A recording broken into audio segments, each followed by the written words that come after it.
diría Karl Marx sobre los labubus? Hace poco alguien dejó un labubu, sí, ese muñeco kawaii carísimo, en la tumba de Karl Marx. Suena broma, pero Marx tendría mucho que decir sobre esto. Él habló de algo llamado el fetichismo de la mercancía, que es cuando tratamos a los objetos como si tuvieran un valor mágico propio, olvidando el trabajo humano y las condiciones materiales que los hicieron posibles. En vez de ver plástico, fábricas y obreros, vemos estatus, exclusividad y necesito tenerlo ya. El labubu es un ejemplo perfecto de esto. No es que sea útil porque su utilidad es casi cero, sino que es coleccionable, edición limitada y viral en redes sociales. Eso dispara su precio muy por encima de su valor real. No pagas ni por el material ni por las horas de trabajo, pagas por el aura que le crea el mercado. La idea es que si es que no lo compras ahora, nunca serás cool, nunca tendrás la oportunidad de tener uno. Y ese es el truco del fetichismo. El valor no está en lo que el producto es, sino en lo que representa para ti y tu estatus social. Y lo más irónico es que alguien llevó ese fetiche a la tumba del filósofo que explicó por qué el capitalismo nos hace pensar así. Para Marx, ese encanto casi místico que le damos a los objetos no es inocente. Oculta el trabajo, los obreros y la explotación que hay detrás. El labubu en su tumba es más que una ironía. Es una postal perfecta del capitalismo tardío, capaz de convertir un monstruo kawaii de vinilo en un símbolo de deseo global.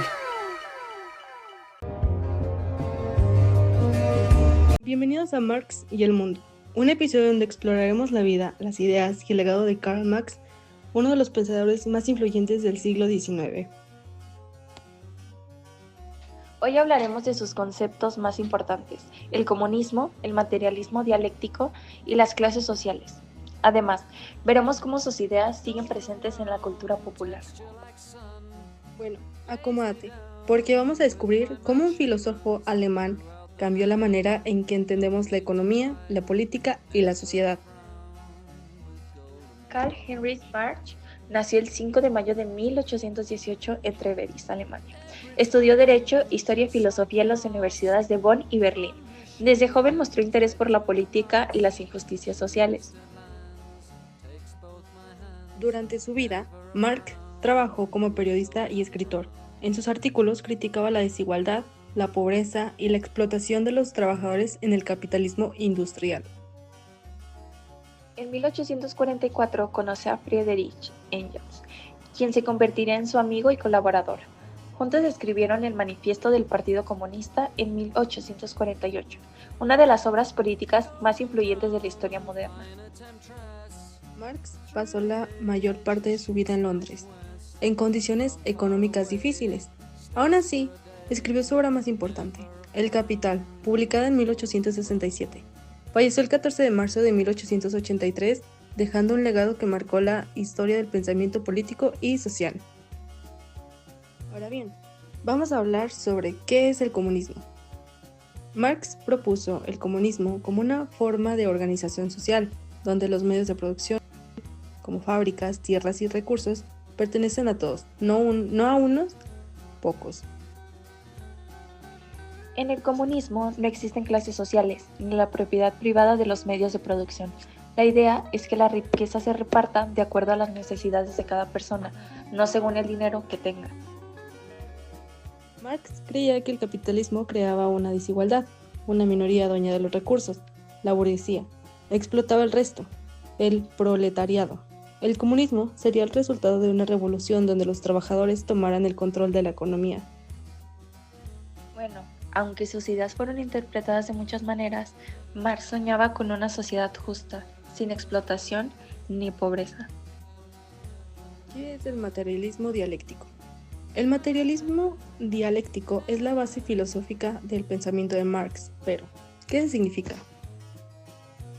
Bueno, por decir, en el capitalismo existen principalmente dos clases, que es la burguesía, que posee los medios de producción y obtienen ganancias del trabajo ajeno, es decir, los jefes, y está el proletariado, que pues tiene propiedad, o sea, no tiene la propiedad y debe vender su fuerza de trabajo para sobrevivir, quiere decir, pues los empleados. En pocas palabras, Marx veía la historia como un proceso de lucha de clases donde los conflictos sociales llevan a nuevas formas de organización económica. Ahora bien, ¿qué son las clases sociales? Bueno, para Marx, la sociedad se divide según la relación de las personas con los medios de producción. En el capitalismo existen principalmente dos clases, La burguesía, que posee los medios de producción y obtienen ganancias del trabajo ajeno, es decir, los jefes, y el proletariado, que no tiene propiedad y debe vender su fuerza de trabajo para sobrevivir, quiere decir los empleados. Marx afirmaba que esta división genera explotación, porque los trabajadores producen más de lo que reciben como salario. Esa diferencia es la ganancia del capitalista, lo que él llamó plusvalía. La lucha entre estas dos clases, según Marx, sería el motor de la historia y terminaría en una revolución que establecería una sociedad comunista. Bueno, ahora vamos a hablar sobre la influencia en la cultura popular. Las ideas de Marx no se quedaron en los libros, han influido en movimientos sociales, políticos, culturales en todo el mundo. Por ejemplo, inspiraron revoluciones como la rusa de 1917 o la cubana de 1959. Pero también han influido en el arte, la música, el cine e incluso muchos memes que están por ahí en internet.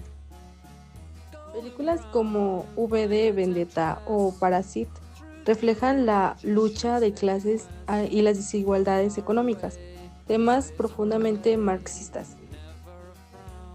E incluso muchos artistas, como Ray Against o The Beatles, mencionaron ideas contra el capitalismo y la filosofía contemporánea. Pensadores como Slavoj Žižek siguen debatiendo las ideas marxistas. Así que, aunque Marx murió hace más de un siglo, creo, sus ideas siguen vivas en la cultura popular y en los debates actuales sobre justicia y desigualdad. Su pensamiento todavía sigue siendo muy polémico, pero también esencial, porque necesitamos comprender cómo funciona el mundo moderno. Además, fue un pensador que desafió el sistema y propuso una nueva forma de entender la sociedad. Bueno, gracias por acompañarnos en este episodio de Marx y el mundo. No olvides seguirnos para más contenido sobre filosofía y cultura. Hasta la próxima.